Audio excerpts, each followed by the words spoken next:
El hambre es como una piedra que crece en el abdomen y que por su peso, cuando caminas, no solo te lastima la planta de los pies, también la espalda, muy cerca de la nuca. Lo que hacía para olvidar era agarrar un libro y perderme en sus páginas. Bienvenidos a Memorias del Subsuelo. El día de hoy estamos visitando y tenemos la invitación, y gracias por recibirnos, al escritor Rodrigo Urquiola. Rodrigo Urquiola nació en La Paz, Bolivia. Es autor de las novelas Lluvia de Piedra, El sonido de la muralla y Reconstrucción. Escribió los libros de cuentos Eva y los espejos, La memoria invertebrada y su colección de cuentos Ayer el fuego.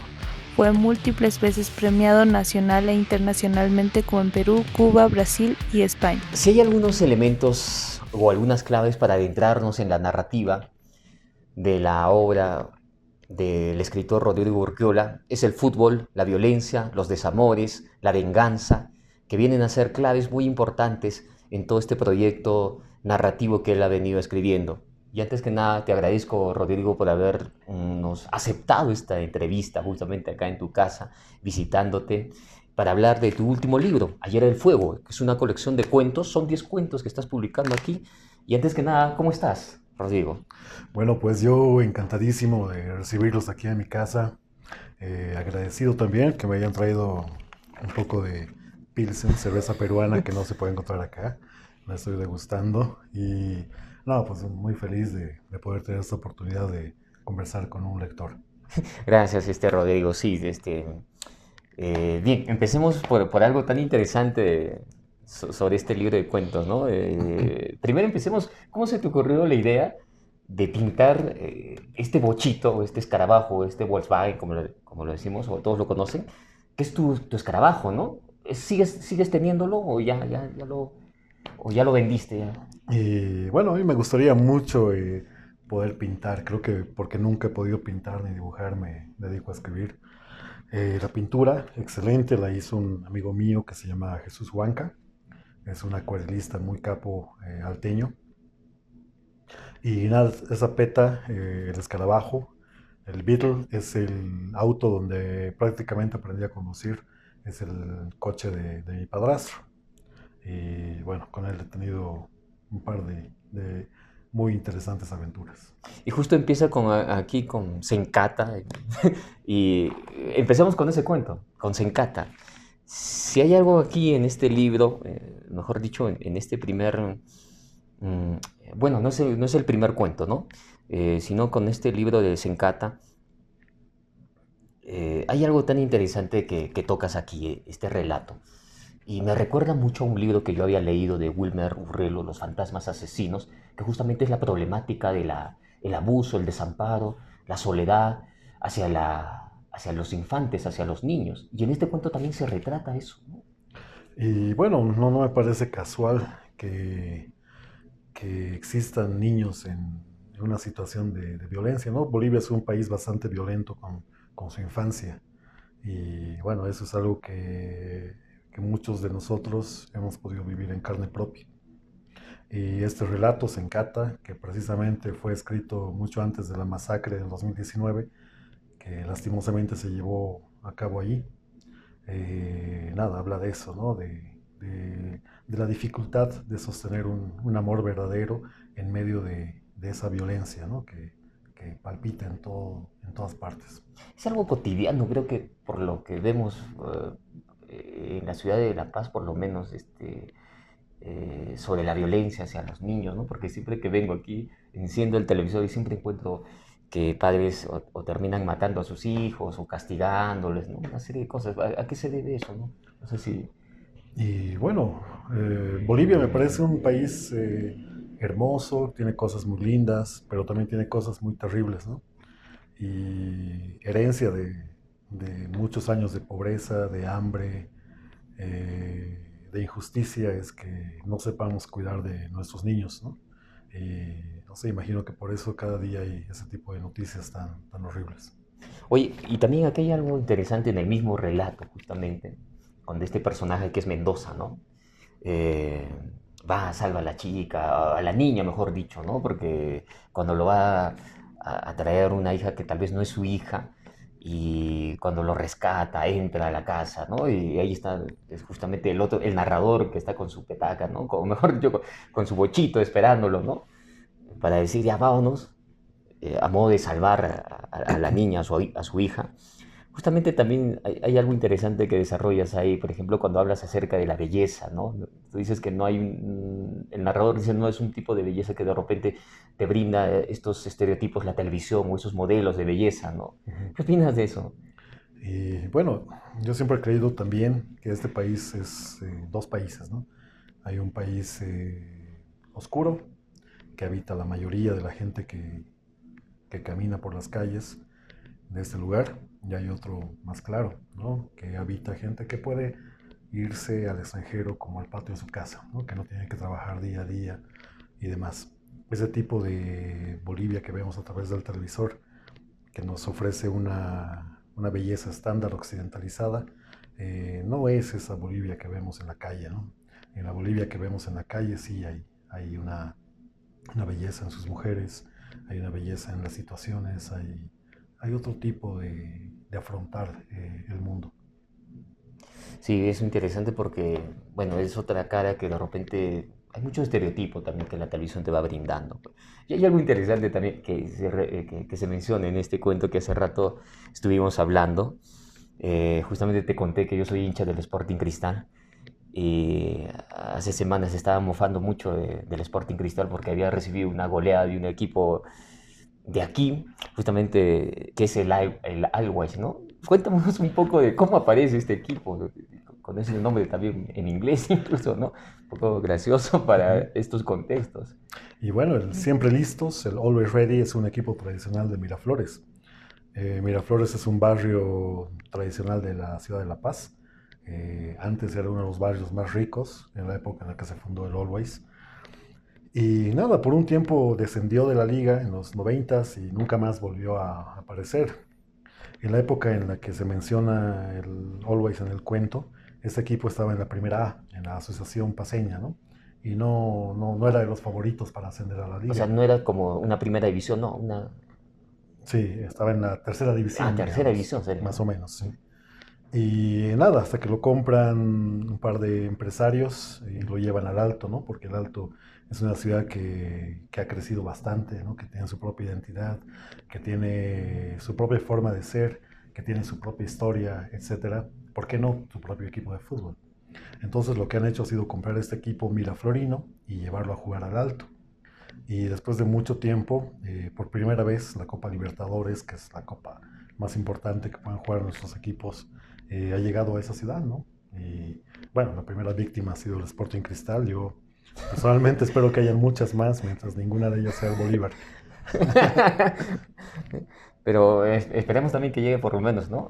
O trate de llegar al campeonato, ¿no? Sería interesante, ¿no? Y eso Sí, sería lindo, ¿no? sí, Sería, sí, porque realmente ningún equipo aquí de La Paz o de Bolivia por lo menos llegó a una Libertadores. bueno, el equipo más grande de Bolivia es el Bolívar y lo más lejos que ha llegado en la Copa Libertadores ha sido semifinales, ¿no? La última vez el 2014 que perdimos contra San Lorenzo.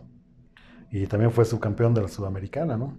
Allá en Perú sé que el Cienciano dio campeón de la Sudamericana, por ejemplo, Sí. de la Recopa. Y bueno, nos ha faltado el centavo por el peso, siempre. Ah, ya. Entonces, bueno, eso, en esos aspectos yo creo que sí, pues ojalá es que también todo el equipo esté preparado o tengan esos objetivos, yo creo, ¿no? Y ojalá no se terminen vendiendo también, porque siempre está la corrupción detrás de ello, ¿no? Y sí, sí, Es ojalá. terrible, ¿no? Para hablar un poquito más de fútbol, justamente en uno de tus relatos, es el primero, creo, ¿no? De Chupacabras, este personaje raro que es Adrián Choque, que aparece ahí, personaje extraño, que parece inventado por el mismo narrador o es una alucinación del narrador. Hay algo interesante que dice el narrador que de repente encarna en tu alter ego, que justamente se arrepiente, o no se arrepiente, sino dice, nunca pude convertirme en futbolista. Eh, ¿Cuán verdad es eso en ti de repente, no? Realmente el narrador menciona eso, pero esta frase puede reencarnar en ti. ¿Tú querías ser futbolista? Sí, bueno, Ahí el Fuego es como el libro más autobiográfico que tengo, ¿no? El más personal.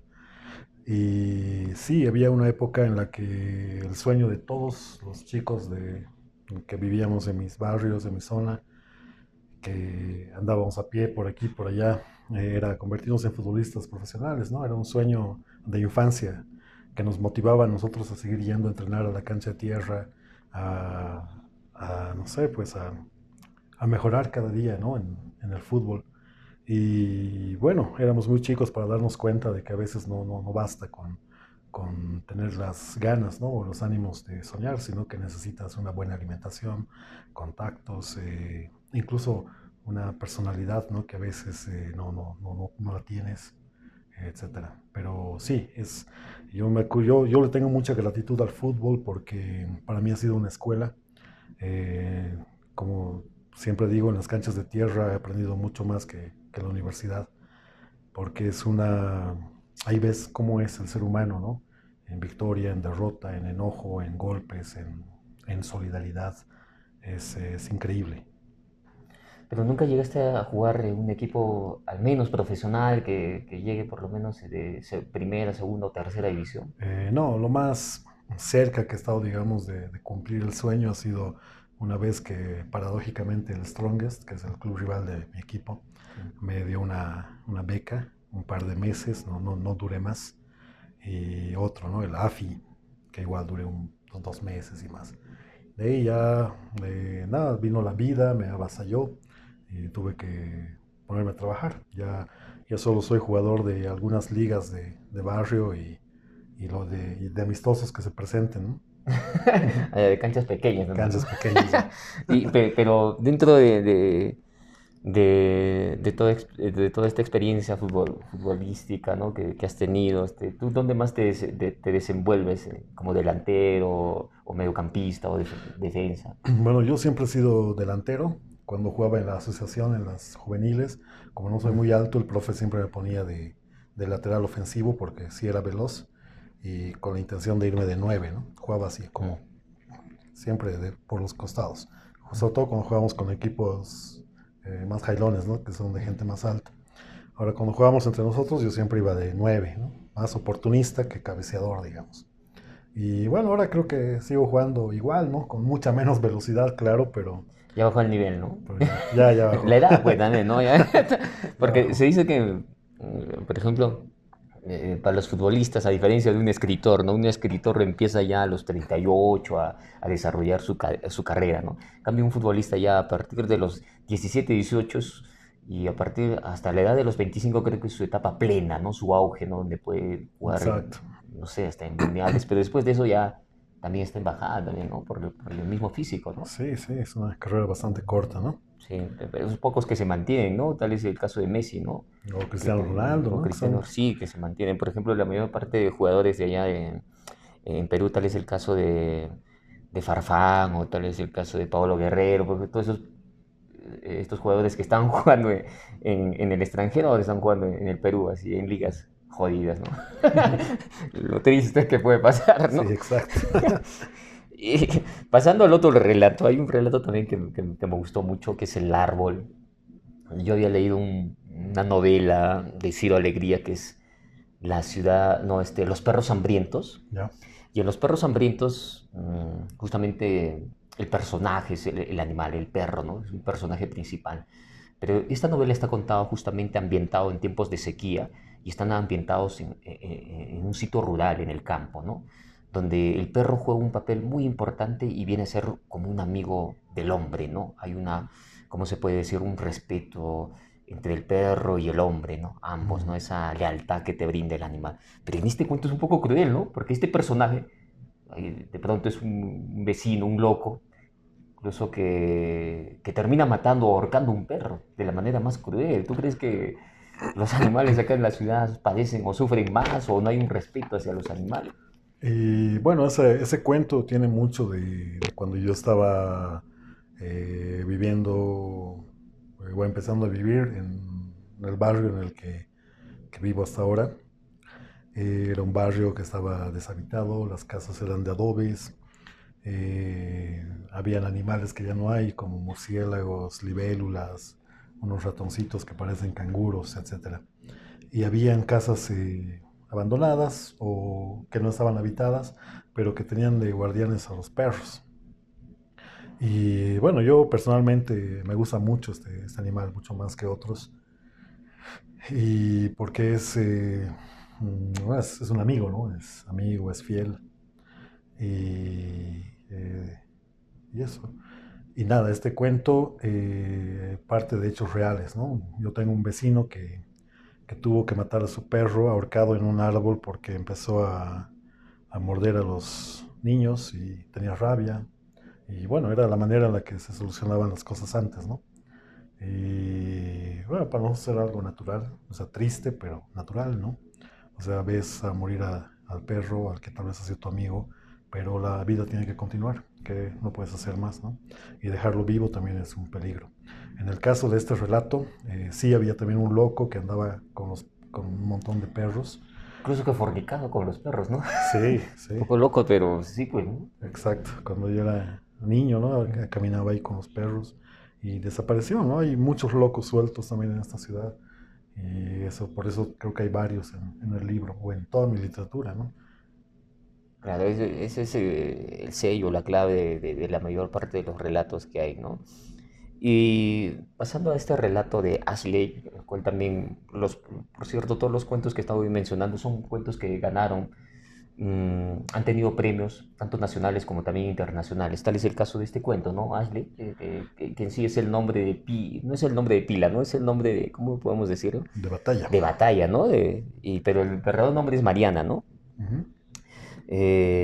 Bueno, este relato trata acerca de la prostitución y en una entrevista te escuché decir que cuando ganaste en España, los mismos jurados decían, ¿cómo es posible? Parecía muy inverosímil el relato. Ujú. Pero acá en estos contextos tal vez para nosotros es muy cotidiano ver eso, ¿no? De la prostitución aquí, ¿no? ¿Cómo ves ese punto? Y sí, ¿no? Cuando fui a recibir el premio allá a España, uno de los jurados me dijo que le parecía inverosímil, ¿no? Que esas cosas no pueden pasar aquí en España.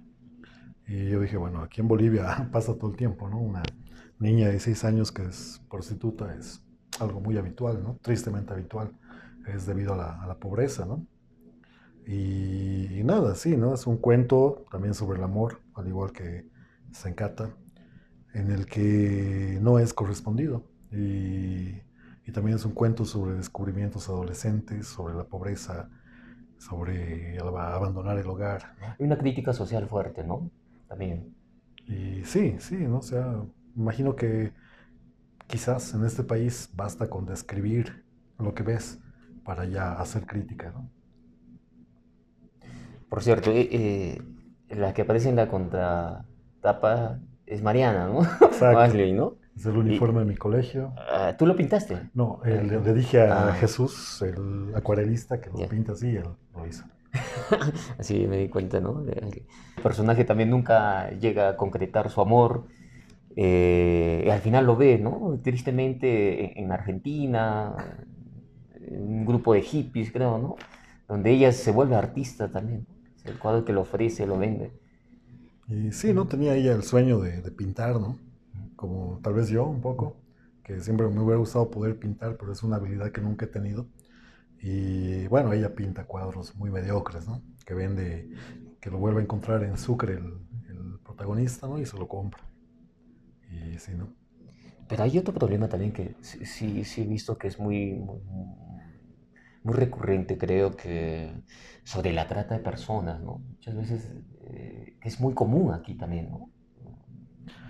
¿Cómo has visto ese punto sobre, no sé si todavía has escrito un cuento que desarrolle esa problemática de la trata de personas? Bueno, Sencata es uno, ¿no? A la bebé encadenada la pensaban vender. Bueno, esa es una noticia real también que leí. Y nada, ese es tal vez por ahora. Una narración que afronte directamente eso, no, creo que no, no tengo ninguno. Pero es otra problemática grande, ¿no? Que yo he visto aquí, ¿no? Las trata de personas, porque un día me paré frente al monobloc y había un letrero que salían a cada rato desaparecida, desaparecida, desaparecida, y salió como una lista de 15 personas desaparecidas, y todas eran mujeres, ¿no? Me pareció que extraño o muy común, ¿no? Por ejemplo, no sé si también escribiste un relato sobre, que no está aquí, por supuesto, en el libro, pero si tal vez está en tus otros libros de cuentos, sobre este problema de las desapariciones de los borrachos que siempre terminan siendo este, sepultados, vivos, ¿no? Los suyos, Los los suyos, famosos ¿no? suyos. No, me parece que, bueno, no escribo sobre el tema directamente, pero sí lo menciono, porque también es algo bastante cotidiano.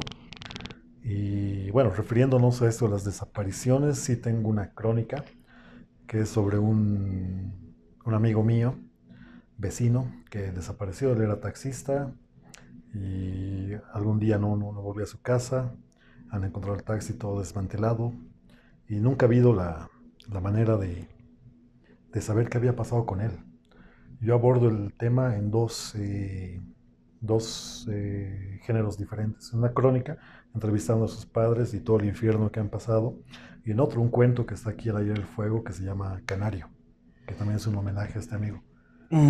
Justamente eso te iba a preguntar, en Canario, ¿qué se supo al final de cuentas de este personaje? Porque nunca apareció y el antagonista, se puede decir, de este cuento justamente es tan cruel, la manera de cobrar su venganza, llamándoles a sus padres, haciéndoles creer que su hijo va a venir pronto y sus padres esperando con un agasajo, ¿no?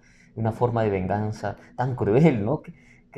¿Cómo se te ocurrió todo esto, plantear esta historia? Bueno, mucho de lo que hay en ese cuento son cosas que me han contado los papás de este amigo desaparecido, ¿no? Que ellos dejaron los consabidos letreros de desaparecido y empezaron a recibir llamadas, todo tipo de llamadas. Muchas eran de la cárcel, ¿no? Que le pedían tarjetas o dinero a cambio de información. Y también habían algunos que se hacían pasar por el chico, ¿no? Por el Canario. Y por eso también hay la sospecha de que algún conocido sabe qué ha pasado, ¿no? Pero hasta el día de hoy nunca ha habido una resolución. Nunca he encontrado en el cuerpo, Nada, no se sabe nada. puros rumores. Oye, sí, y cómo desarrollas también a partir de esa historia este relato es tan interesante porque al final también hay mucha desesperanza, esperanza y desesperanza del saber, ¿no? De qué momento va a aparecer y el antagonista también, ¿no? Esa forma de cobrarle su venganza tan cruel, ¿no? Todo por el hecho de que se había acostado o se había metido primero con la mujer que él quería, ¿no? Mm. Es una cosa muy loco, ¿no? O sea, has desarrollado muchos géneros, ¿no? Novela, teatro, cuento, y ahora que realizaste los microcuentos, ¿dónde te sientes más cómodo? ¿En cuál de estos géneros? Sobre todo en la novela y en el cuento tradicional, que son dos géneros que trabajo casi a la par. ¿Y nos puedes hablar un poquito de este último colección de microcuentos? Bueno, esta es una idea que salió por parte del medio de comunicación Una Palabra, en el que nos han pedido varios autores un microcuento. Yo no soy muy afecto de este género, porque, bueno, creo que escribir un buen microcuento es como escribir un poema, ¿no? Es algo que te toma mucho trabajo y que no siempre es un trabajo que digamos, sea preciso, ¿no? Muchos de los microcuentos que leo siempre parecen malos chistes de revistas para vender el domingo en los periódicos. Ahora que lo dices, yo leí un microcuento, ¿no? Pero yo lo había escuchado en un chiste, y es de un escritor reconocido que dice, el hombre que fue pájaro, que se convirtió en pájaro, ¿no? Un hombre que va donde un rey y él se niega a hacer algo, y entonces le dice, el hombre que imita a los pájaros, ¿no? Y le dice, ¿tú qué sabes hacer? Yo imito a los pájaros. Y cuando el hombre nadie lo cree, se echa a volar, ¿no? Eso es un chiste, tienes razón, ¿no? Eso yo lo escuché en un Sí, chiste. sí, ¿no? Sí, exacto, son chistes, muchos, ¿no? La mayoría de los microcuentos que yo igual he leído, pero hay otros microcuentos que son excelentes, ¿no? Sobre todo los de la época antigua, quitando a Monterroso, digamos, Ah, sí, que es un Augusto máster, Monterroso, ¿no? que sí me gustan mucho, ¿no? Y bueno, yo tenía ahí un microcuento empolvándose, no pensaba publicarlo, la verdad, ha sido una idea que se me pasó por la cabeza y que, bueno, lo tenía ahí. Y nada, habla sobre el mar, creo que lo puedo leer ahora si quieres. Se llama Todo ha terminado. O sea, yo sé que en un microcuento todo tiene un significado, ¿no? Sobre todo el título. Todo ha terminado. El día en el que Chile, después de tantos años de negociaciones infructuosas, decidió que era tiempo de devolverle una salida marítima soberana a Bolivia, no hubo una gran fiesta como se esperaba, sino un prolongado silencio estupefacto. Bueno, esa es toda mi experiencia en los microcuentos. Ya no piensas hacer más microcuentos. Bueno, si surgen, yo creo que los voy a escribir y los voy a guardar por ahí, hasta que esperen una oportunidad como esta.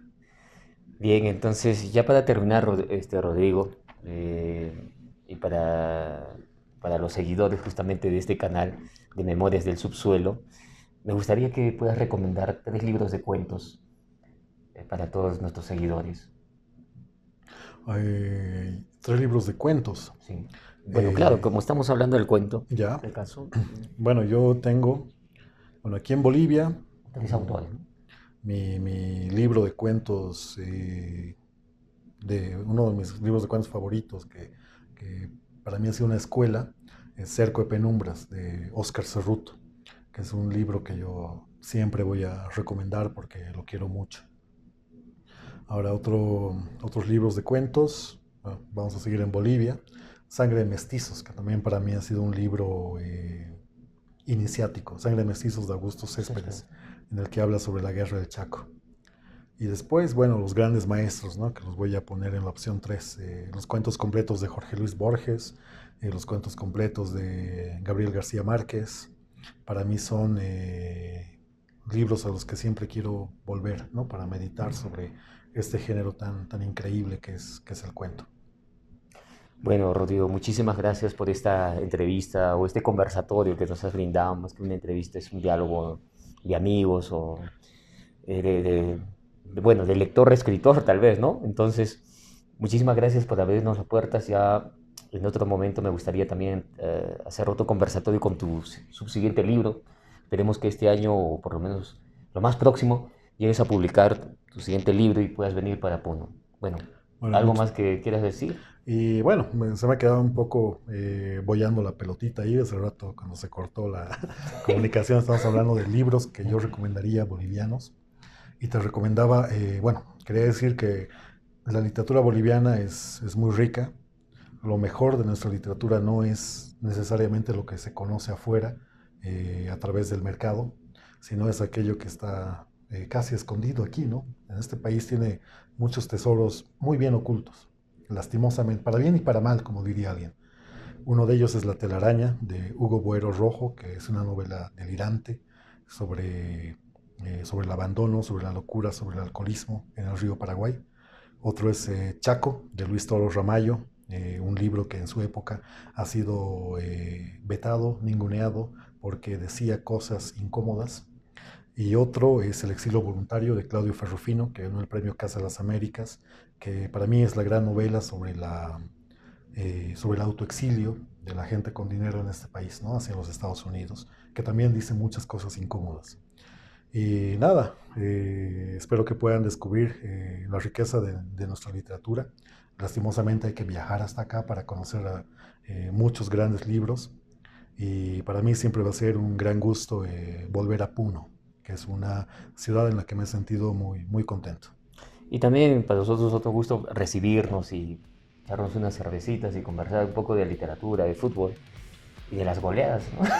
Exacto. Salud, muchísimas gracias, Rodrigo.